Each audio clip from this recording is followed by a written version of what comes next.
Pidato Presiden Prabowo Subianto di sidang Majelis Umum ke-80 Perserikatan Bangsa-Bangsa di New York, Amerika Serikat ini menjadi perhatian publik. Dinilai mengukir sejarah setelah 10 tahun Indonesia tak menghadiri sidang PBB. Pidato Prabowo mampu menggetarkan para pemimpin dunia. Salah satunya terkait bagaimana lantangnya Presiden untuk mengakui negara Palestina. Apakah pidato yang disampaikan Presiden Prabowo bisa menjadi bukti Indonesia tak hanya bicara, kita akan berbincang dan berdiskusi bersama pakar hukum hubungan internasional Profesor Hikmahanto Juwana dalam program Tribun News on Focus hari ini. Halo, Profesor Hikmahanto, apa kabar? Baik, Tini, sehat ya? Alhamdulillah sehat. Prof juga sehat? Alhamdulillah, walaupun ada batuk dan pileknya.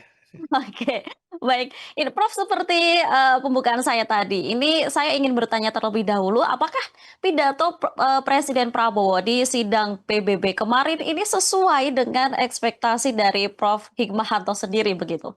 Sangat sesuai, bahkan menggelegar kalau menurut saya. Kenapa? Pas kebetulan sekali, Presiden Trump kalau dibandingkan dengan Presiden Prabowo, udahlah, kalah mereka dia, ya kan? Karena apa? Hmm.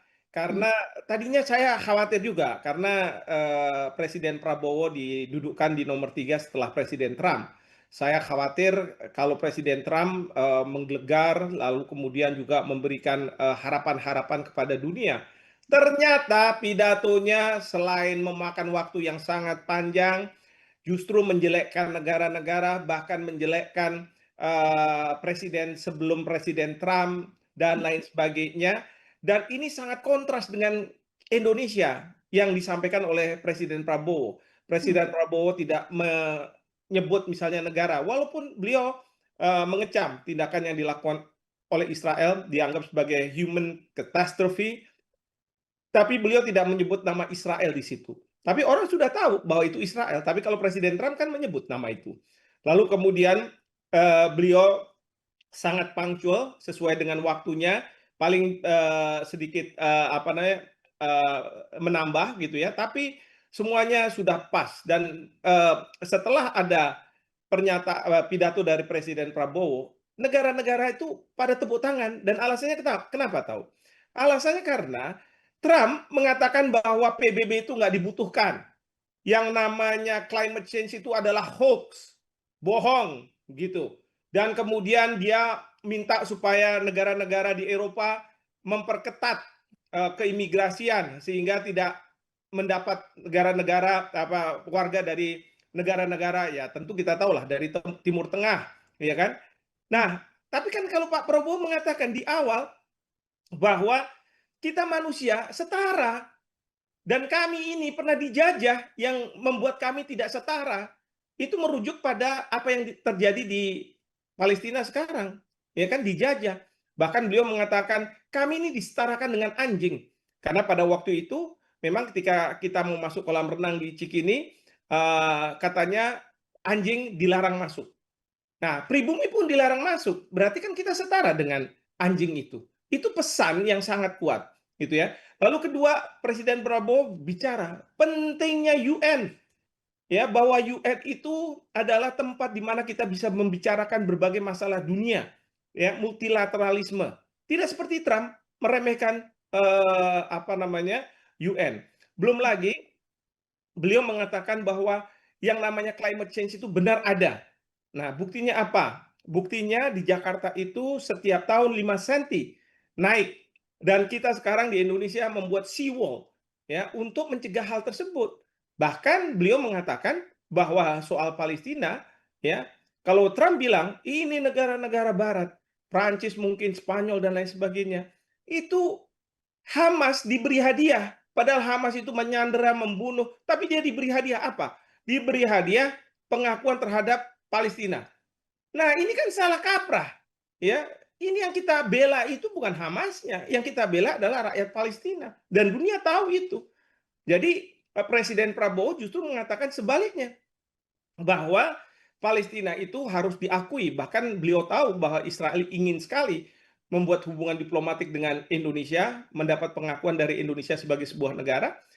Presiden mengatakan, boleh kita akan akui kamu, tetapi akui dulu Palestina. Ya. Dan kalau kamu punya masalah, Ya tapi kalau saya akui Palestina, jangan-jangan saya masih dapat serangan-serangan. Kalau sekarang dengan saya menduduki Palestina, serangan-serangan itu saya anggap sebagai, serangan terhadap pemberontak terhadap pemerintah pusatnya, sehingga boleh melakukan tindakan polisionil, begitu kan. Tapi Presiden Prabowo mengatakan apa? "Enggak, soal serangan kami jamin, ya kalau perlu PBB menurunkan, pasukan perdamaian, PKO, dan kami akan menyumbang sampai 20.000, bahkan lebih." Artinya apa? Ini nggak sekedar omon-omon, artinya beliau ingin benar-benar menjalankan apa yang, disampaikan. Ini berbeda dengan Presiden Trump, yang sering kalau bahasa Jawa mengenyek gitu ya, mengenyek negara-negara lain, bahkan waktu mengenyek, Brazil presidennya, itu Presiden Lula udah hampir naik kursi itu, untung aja ditenangkan oleh stafnya kalau kita lihat ya, pada saat itu. Nah jadi kesopan santunan itu menjadi hal yang juga penting di dalam menyampaikan pidato, tidak seperti Trump, seolah-olah di depan itu bukanlah kepala negara, kepala pemerintahan, tapi staf-stafnya beliau. Nah, itu yang, saya lihat, sehingga yang saya dengar bahwa Presiden Prabowo mendapatkan, 8 kali tepuk tangan, ya, bahkan di akhir ada standing ovation. Jadi ini sungguh sangat luar biasa yang dilakukan oleh Presiden Prabowo. Oke, baik. Kalau melihat dari apa yang dilakukan oleh Pak Prabowo kemudian membantah beberapa statement dari Trump sendiri, Prof. Prof sendiri melihat keberanian Prabowo ini seperti apa kemudian? Ya, sebenarnya gini, pidato ini kan sebenarnya sudah dipersiapkan sejak lama ya, Mhm, oleh staf dan lain sebagainya. Demikian juga, Trump, meskipun Trump akhirnya ngelantur karena apa, teleprompternya tidak berjalan katanya. ya. Tapi itu dijadikan alasan untuk dia muter-muter mengkritik UN, tidak mendapatkan kontrak dari UN untuk renovasi dan lain sebagainya, lalu mengatakan UN itu tidak ada artinya, saya telah melakukan, perdamaian dari 7 perang tapi tidak mendapat penghargaan dari UN, padahal saya bisa dapat Nobel Prize dan lain sebagainya, kan begitu ya. Jadi kalau saya melihat, seperti ini sesuatu yang katakanlah negara-negara itu sebenarnya muak dengan apa yang dilakukan oleh, eee, pidato Trump ini. Mhm. Sehingga apa, ketika Bapak Presiden muncul menyampaikan pentingnya UN, pentingnya multilateralisme, pentingnya kita menghadapi climate change dan lain sebagainya, itu seolah-olah apa yang menjadi kemarahan dari peserta dari UN Assembly ini, itu tersalurkan dengan apa yang disampaikan oleh Pak Prabowo. Jadi tanpa perlu menunggu lama, karena walaupun tidak disiapkan, apa di-arrange katakanlah gitu ya, pidatonya dipersiapkan. Tapi kan jadi kita lihat jelas kontrasnya.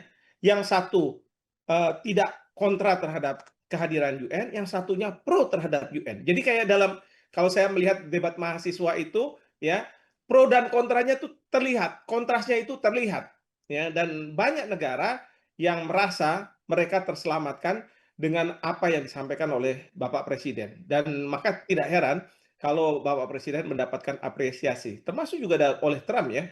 Trump juga, menganggap bahwa apa yang dilakukan oleh presiden ya sudah dalam, koridornya gitu ya. Dia seolah-olah, menyatakan dirinya kalah lah dengan, pidato yang disampaikan oleh Bapak Presiden.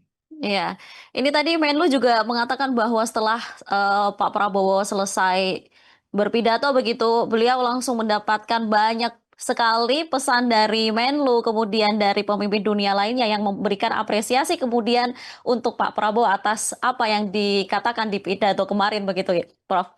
Oke, baik. Tapi, ini kan banyak yang berharap Pak Prabowo ini meletakkan pidato soal Palestina dan Israel pada poin pertama, tapi nyatanya kemarin itu, Pak Prabowo meletakkan isu tersebut di akhir pidatonya, Prof. Bagaimana menurut Prof. Hikmahanto? Ini apakah sesuai atau bagaimana kemudian Profesor Hikmahanto melihatnya? Oh, salah kalau menurut saya kalau mengatakan bahwa isu Palestina ditaruh di belakang. Justru taruh di depan. Karena coba perhatikan pidato Bapak Presiden itu Mmm, menyampaikan bahwa kita Indonesia merasakan apa, rasanya untuk dijajah. mmm, Ya, tadi kan saya udah bilang, termasuk kita dianggap sebagai, sama dengan anjing dan lain sebagainya, apartheid di ini, itu kan yang terjadi, walaupun beliau tidak menyebutkan. Jadi memang, mungkin di kalangan kita, kita anggap kok nggak ada cerita-cerita kecuali di belakang. Oh enggak, Justru ini line of thinking-nya, benang merah dari berpikirnya Bapak Presiden dalam membuat pidatonya ini, itu adalah yang ke depan pertama adalah tentang Palestina. Karena Mhm. Palestina itu adalah negara yang dijajah. Coba perhatikan sekali lagi, ya, negara yang terjajah dan beliau mengatakan, "Kami bisa merasakan." Ya, padahal kami ini semua kan equal, semua manusia equal, nggak ada warna coklat, warna putih. Ya, bahkan itu juga ditunjukkan ketika Trump berbicara, dia bisa sampai berapa, 45 menit, hampir 1 jam, tanpa ada yang menegur, gitu kan. Sementara Bapak Presiden, dia sangat patuh terhadap hukum, aturan. Artinya apa? Negara besar itu bisa suka-suka mereka. Tapi bagi Indonesia sebagai negara yang berkembang, itu justru patuh disiplin terhadap aturan. Nah, di situ kita lihat bahwa Bapak Presiden menyampaikan bahwa menjadi, jajahan itu tidak enak, tidak baik, dan tidak seharusnya ada penjajahan itu. Nah, beliau cerita itu memang kemudian di belakang sebagai konklusi dia mengatakan bahwa, "Oke, Israel akan kita akui sepanjang Israel akan mengakui Palestina." Dan Mhm. kita akan memberikan kontribusi berupa, pasukan. Jadi di belakang itulah, kesimpulan besarnya begitu ya. Tapi kan kalau misalnya kita membuat skripsi, kalau saya sebagai dosen, itu di pendahuluan itu jangan cerita tentang substansinya, enggak. Kita harus mengarahkan dulu pelan-pelan sampai kemudian nanti ada pembahasan, baru nanti kesimpulannya adalah seperti ini. Oke. Ini kan presiden kemarin menekankan pentingnya 2 solusi negara begitu. Ini presiden menegaskan jika Palestina merdeka, maka juga menjaga keamanan Israel. Di satu sisi solusi perdamaian ini juga masih menjadi pro kontra begitu, Prof. Bagaimana menurut Prof. Hikmahanto sendiri terkait bagaimana kemudian, apa yang dikatakan oleh Presiden Prabowo untuk mengakui Palestina, tapi tetap menjaga Israel begitu? Gini, jadi presiden itu tahu betul kenapa Israel terus menyerang Gaza. Karena mereka menganggap, Israel itu menganggap bahwa, selama Hamas ada di Gaza, maka kami itu akan terus diserang. Kalau sekarang Gaza, tepi barat di bawah pendudukan kami, maka serangan balasan ke sana itu adalah tindakan polisionil. Karena itu bagian dari Eee, Israel, tindakan polisionil. Nah, sama kan ketika kita berperang melawan Belanda, 17 Agustus kita nyatakan kita ini merdeka. Tapi apa kemudian Belanda diam gitu, "Oh ya udah nggak apa-apa." Enggak, dia serang juga, iya kan? Bahkan ada clash pertama, clash kedua. Waktu clash pertama, clash kedua, Belanda bilang, "Ini tindakan polisionil." Tapi karena kita Indonesia sudah merasa kita udah merdeka, enggak, ini agresi antara satu negara kepada negara lain. Mhm. Barulah pada tanggal 27 Desember 1949 di mana Belanda menyerahkan dan kedaulatan, maka sejak saat itu Belanda tidak lagi melakukan serangan. Kalau misalnya Belanda melakukan serangan, berarti memang betul serangan dari satu negara ke negara yang berdaulat lainnya. Nah, ini dari pihak Israel, dia bilang, "Ya, kalau saya nanti, akui, Palestina sebagai merdeka, apa jaminannya bahwa dari Palestina tidak akan menyerang saya? Dan kalau misalnya Palestina menyerang ke saya, ya, jangan-jangan itu sudah penyerangan negara ke negara lain, ya kan? Dan Palestina bukannya tidak mungkin dia bisa buat security arrangement dengan negara-negara yang pro terhadap dia seperti Iran, yang intinya adalah serangan terhadap Palestina berarti serangan terhadap Iran, gitu Mhm. ya. Maka Bapak Presiden mengatakan, "Udah, jangan bicara soal keamanan, kami yang menjamin." Kami itu bukan hanya Indonesia, tapi masyarakat internasional yang akan menjamin dan kemudian serangan itu kita harus pastikan bahwa ditaati sehingga beliau mengatakan harus ada pasukan perdamaian, peacekeeping operation, yang di Indonesia nanti kita akan menyumbang sampai 20.000 atau lebih kalau dibutuhkan. Kan gitu ceritanya. Jadi harus dipahami seperti itu, begitu. Iya, berarti sebenarnya, Presiden Prabowo ini memberikan solusi yang sudah pasti begitu ya, dari Konkret. banyaknya pertanyaan-pertanyaan, kalau misal nanti Palestina merdeka bagaimana, kemudian Presiden Prabowo menjawab, "Kita siap menjamin, dari sisi keamanan dengan mengirimkan ribuan pasukan dari Indonesia, salah satunya begitu ya, Prof ya? Betul. Nah, Ya. ini harus dikomunikasikan oleh Hmm. pemerintah kepada publik kita. Jangan sampai nanti publik mempunyai persepsi yang salah, seolah-olah, oh Presiden Prabowo mengakui Israel. Itu ada tuh yang sudah sosial media itu udah motong-motong apa yang disampaikan oleh Presiden. Itu yang nggak benar, nggak boleh. Ya kan, dipotong seolah-olah, oh Presiden akan mengakui Israel. Padahal maksud beliau adalah karena Israel ini ngebet betul mau punya hubungan dengan Indonesia, itu dijadikan bargaining chip. Ya, boleh kamu punya hubungan dengan kami Indonesia, tapi kamu akui dulu Palestina. Baru kemudian saya akan mengakui kamu sebagai sebuah negara. Lalu kemudian kamu punya masalah dengan keamanan, oke, boleh masyarakat internasional kita akan bicarakan dan biarkan nanti kami yang akan memberikan jaminan itu. Ya, nggak usah Amerika Serikat, tapi kami ya dengan pasukan perdamaian dan Indonesia berkontribusi sampai 20.000 orang seperti itu. Oke. Baik, melihat dari apa yang disampaikan oleh Prabowo kemarin, Prof. Bagaimana kemudian pidato Pak Prabowo kemarin mencerminkan posisi dan kebijakan luar negeri Indonesia saat ini? Oh iya, kita konsisten, posisi kita kebijakan luar negeri yang bebas aktif. Dan sekarang dunia dengan multipolarisme ini, ya yang katakanlah nggak bisa tahu siapa teman, siapa musuh gitu ya. Kayak misalnya ambil contoh, kalau dulu Eropa itu menganggap Amerika selalu berada di belakangnya. Tapi belakangan ini kan pengenaan tarif nggak juga seperti itu. Bahkan ketika Uni Eropa minta bantuan Amerika untuk membantu Zelensky juga Amerika, Presiden Trump mengatakan, nggak, saya nggak mau. Ya kan? Nah, sementara juga ada negara-negara lain, Cina, Rusia, yang bisa bersaing dengan mereka-mereka itu. Jadi, dunia itu sekarang sedang mencari negara yang kebijakan luar negerinya seperti kita ini, bebas aktif. Mhm. Kita nggak berpihak ke sana, nggak berpihak ke sini, ya. Dan yang kedua, tidak hanya negaranya yang tidak menganut kebijakan luar negeri bebas aktif, tapi leadernya, pemimpinnya itu memang orang yang mumpuni, yang mampu bahasa Inggris nggak ada masalah, dia bisa bicara dengan ini, bisa langsung telepon ke siapapun pemimpinnya.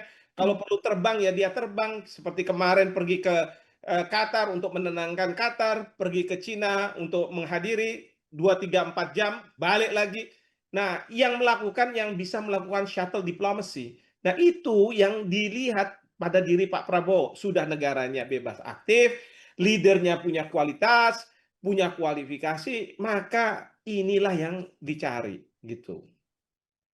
Baik, jadi sebenarnya posisi Pak Presiden saat ini itu juga penting dalam hubungan Indonesia dan internasional begitu ya, Prof, Nah, saat sangat ini? penting. Kalau bukan Pak Prabowo, mungkin yang jadi presiden, mungkin nggak bisa seperti itu. Mungkin, saya juga nggak tahu.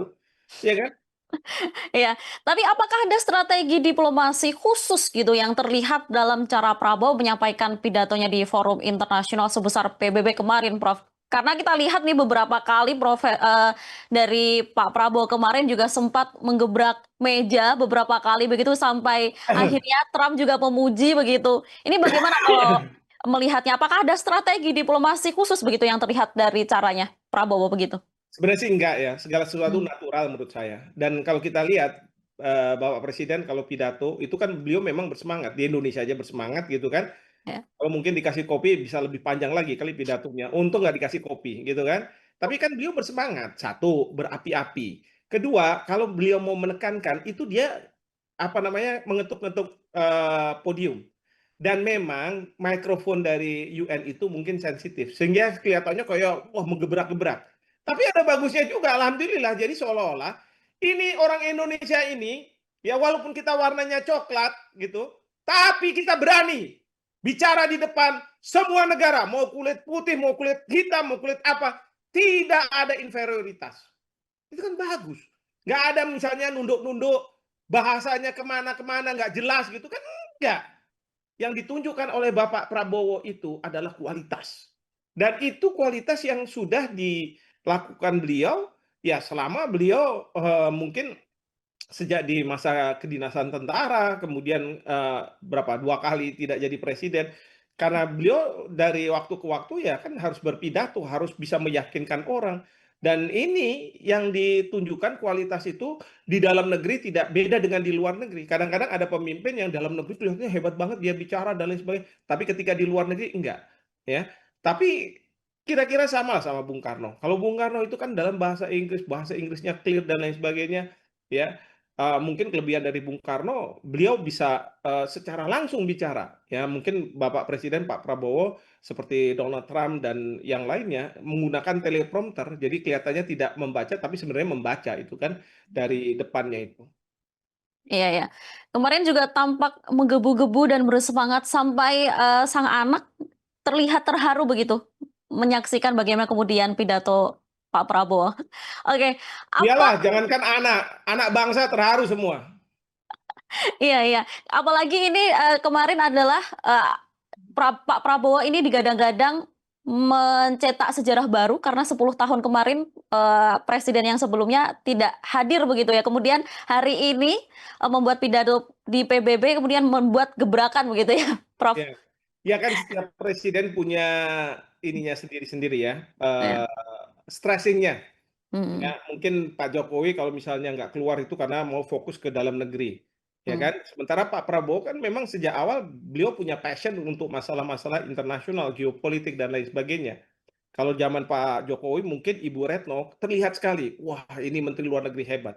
Tapi mhm kalau misalnya sekarang Pak Sugiono karena Bapak Presiden sendiri yang call the shot gitu ya, maka nggak terlihat. Maka orang ketika membandingkan kok Pak Sugiono nggak sama dengan Ibu Menlu. Tapi orang juga lupa, jangan lupa membandingkan kalau urusan internasional antara Pak Prabowo dengan Pak Jokowi gitu kan.